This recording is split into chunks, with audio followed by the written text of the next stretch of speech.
उर्दू के तमाम चाहने वालों की खिदमत में आपके दोस्त ज़ुबैर का आदाब। ज़िक्रे शबे फ़िराक़ से वहशत उसे भी थी, मेरी तरह किसी से मोहब्बत उसे भी थी।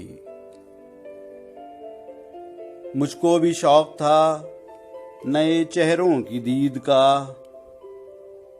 रास्ता बदल के चलने की आदत उसे भी थी।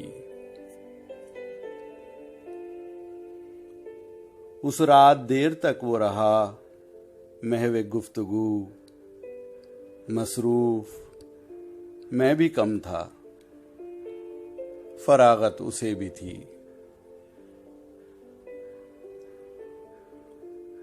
मुझसे बिछड़ के शहर में घुल मिल गया वो शख्स, हालांकि शहर भर से अदावत उसे भी थी।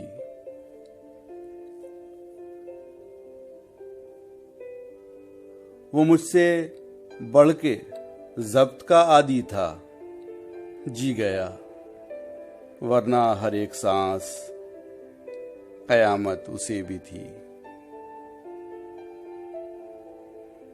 सुनता था वो सबसे पुरानी कहानियाँ, शायद रिफ़ाक़तों की ज़रूरत उसे भी थी। तन्हा हुआ सफ़र में तो मुझ पे खुला ये भेद, साये से प्यार धूप से नफ़रत उसे भी थी। मोहसिन मैं उससे कह न सका, यूं भी हाल दिल दरपेश एक ताज़ा मुसीबत उसे भी थी। ज़िक्रे शबे फ़िराक़ से वहशत उसे भी थी, मेरी तरह।